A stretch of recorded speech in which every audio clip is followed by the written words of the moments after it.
Oklahoma Bridges here, and today we're going to look at this Columbia number 6 reproducer. This is the soundbox that's on my D2 tabletop Grafonola, and of course it's got rock hard gaskets. They are not going to work. So we are going to disassemble it and put new gaskets in. These are some new gaskets I got off the internet, off of this fellow here. Sells them on eBay. And they've got some desiccant beads in here. They're very similar to the gaskets being sold nowadays for the Victrola number 2 reproducers, but they are black instead of red, and of course they're the diameter to fit this soundbox here. And as you can see, they're very, very soft, unlike the gaskets that are on here, which are rock hard. So,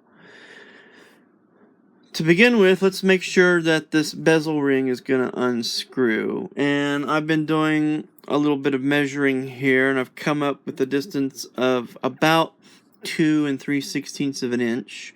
And not having a compass or dividers or anything to take this apart with that would engage those two holes, I've come up with this solution, which is a vise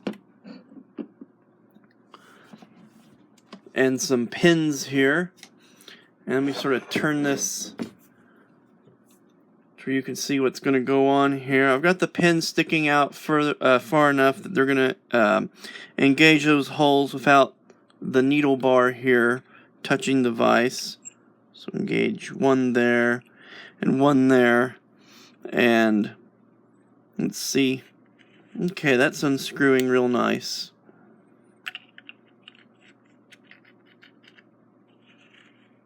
Yeah, that's gonna come apart. And it feels loose enough. We'll do that by hand now.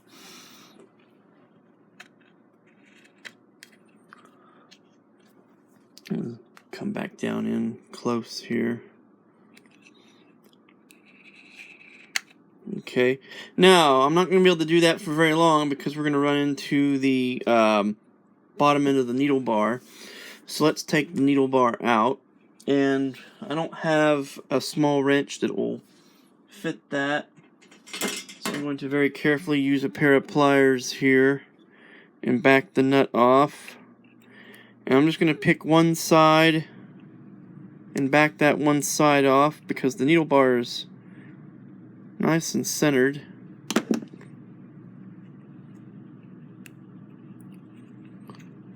Back the lock nut off. Okay. And there's a washer under that. Take that off. Now there's the actual screw itself. Now I'm also going to remove the thumb screw from the needle chuck. Set it aside. And we've got that little screw there. I got a screwdriver here handy that's going to fit that. Of course not. I never round up the tools I need to do a job when I'm filming it because I usually don't plan things that way.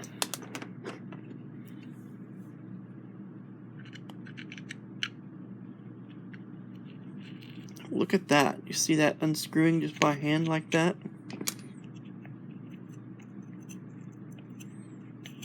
Okay, we're going to remove that entirely. Alright.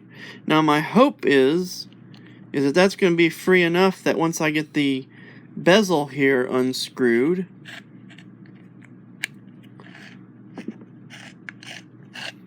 because the needle bar is attached to the diaphragm, that this will all pull apart. Let's see, I've got it out to this point here.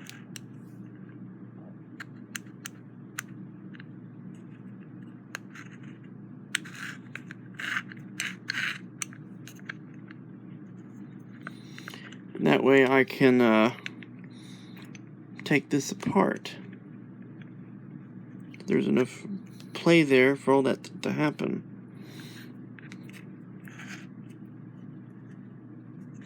It doesn't look like it is. It looks like I'm going to have to remove the stylus bar from the diaphragm in order to get this bezel off. I'll have to remove the stylus bar out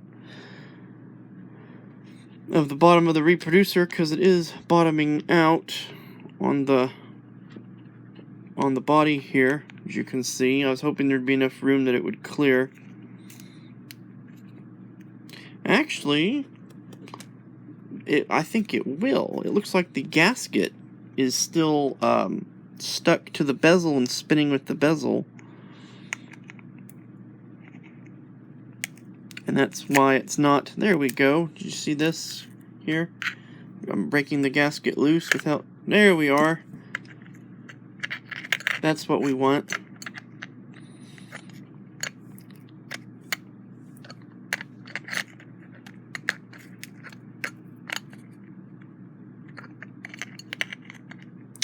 Okay, now it's a matter of working the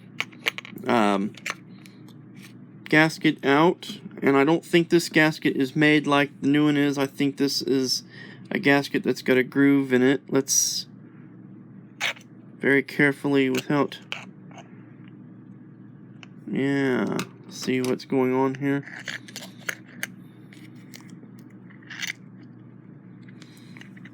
Okay.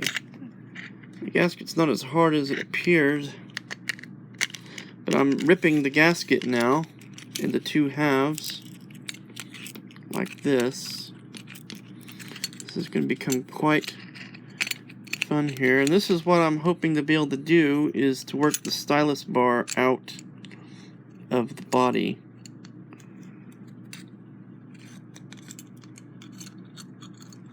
And look at that. It's almost like it was made to do that. Isn't that cool? So now there's the old lower gasket.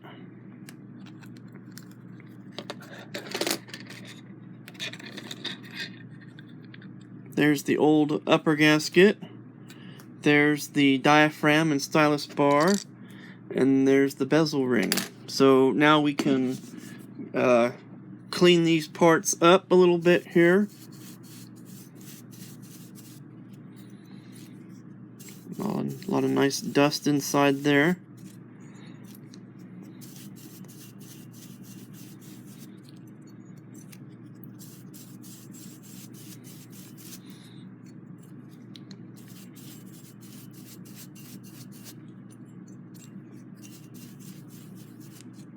Okay.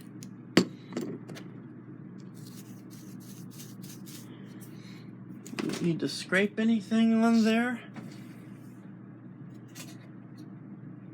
Always got lots of these razor blades around here to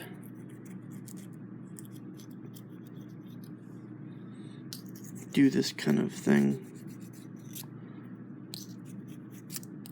Oop, gotta keep you in frame. Okay.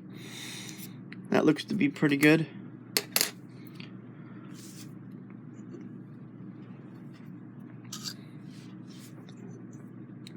So what I did, I don't know if you saw that, was this fits in there like that, then you rotate it round, then you install it like that, and then you do that with all the other stuff in place. And that's exactly what I was hoping would. And there's a little brass eyelet there, it looks like, at the middle that holds the stylus bar to the diaphragm center.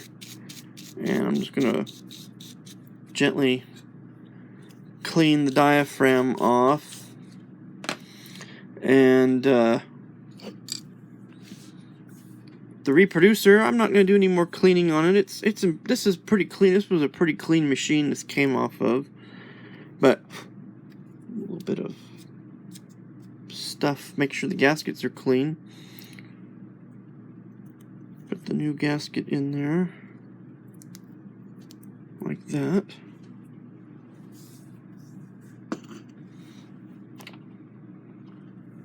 Okay. do this. Got to prepare this with a gasket and the bezel.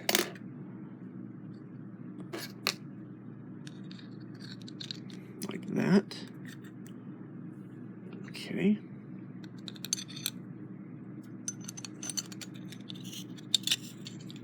Alright, the fun part begins.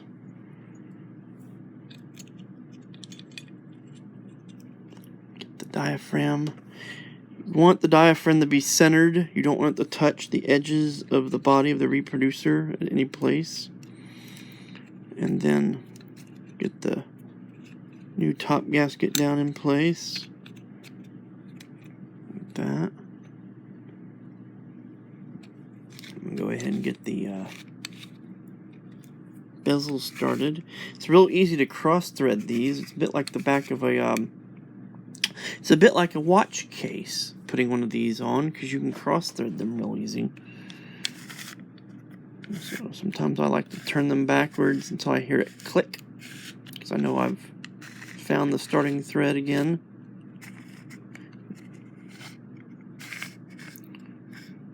And I don't know. Check that, looks nice and even all the way around. Okay. So at this point, though, we want to make sure that the diaphragm is centered before we proceed any further. So let's loosen that back off.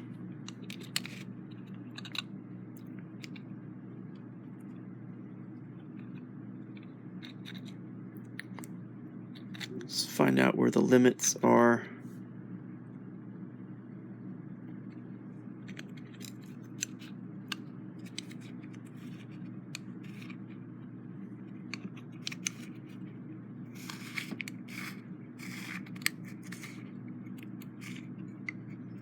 Like I said, you don't want to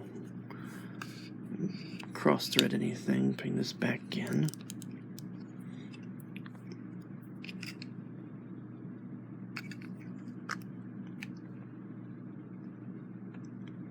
And you see we don't have things lined up. See what's happening here?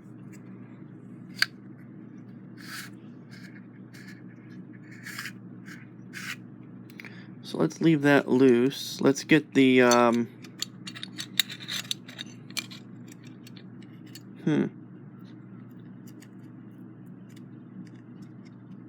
put that all back in there like that.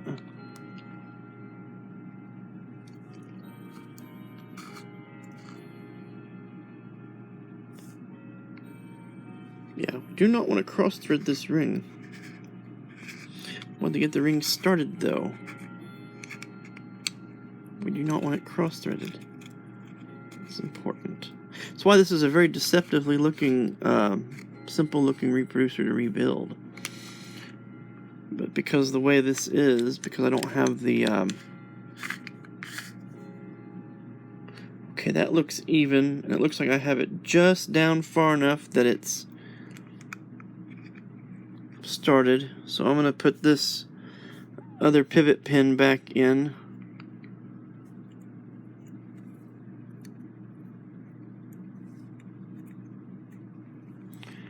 So that I can secure the needle bar into place. Try to keep the diaphragm centered.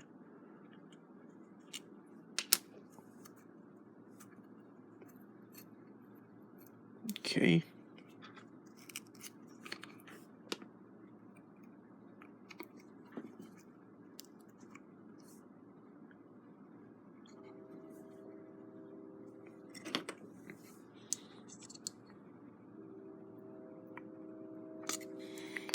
Alright, what I was doing was pressing on both sides of the diaphragm there to try to get it centered. See, it's not square, so it's not centered. Looks like it needs to come down a little bit also. Okay.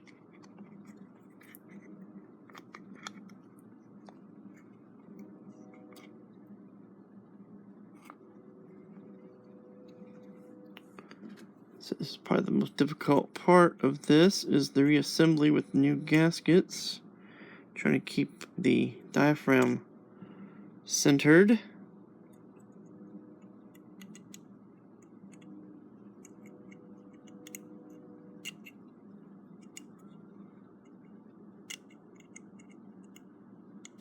Seem to be having some trouble there. Okay, and I have the pivot back in the needle bar pivot there. And it looks like it's reasonably centered.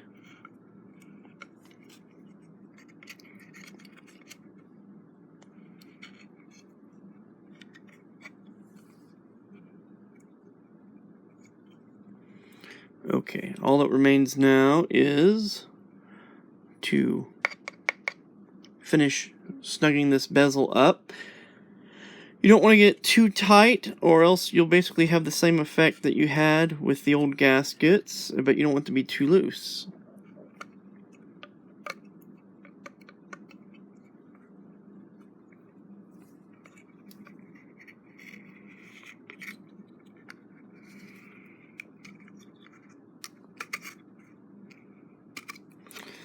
Turn it till it's about flush all the way around.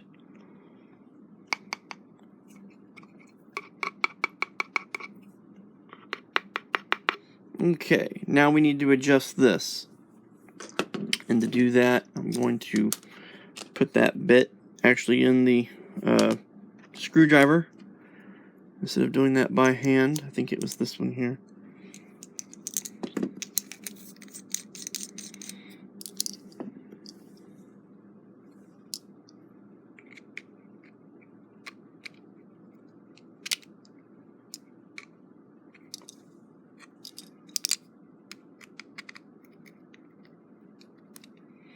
Now this is about like adjusting the balance wheel on a pocket watch. Okay.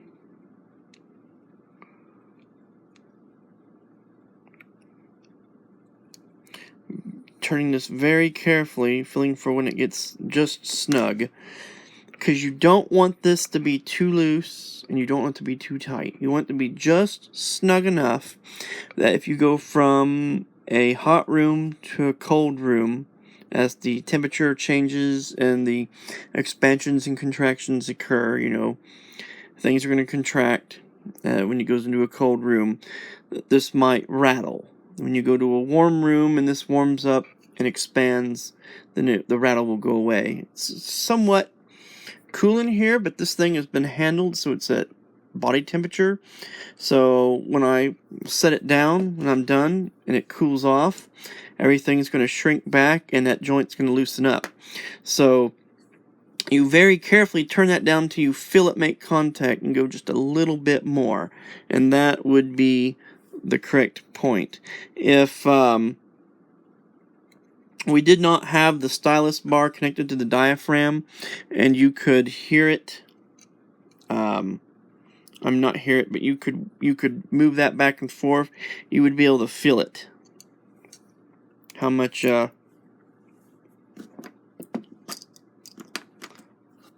nut just jumped off. I'll have to find that after a moment here. Anyway, that's unexpected.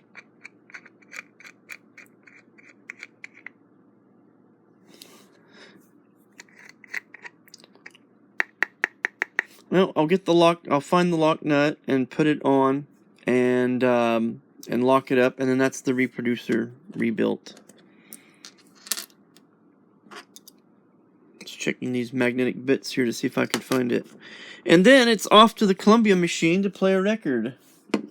So, Oklahoma Bridges, thank you for watching. Not the most exciting reproducer rebuild, but that's how you rebuild one of these Columbia #6 reproducers. Thanks for watching.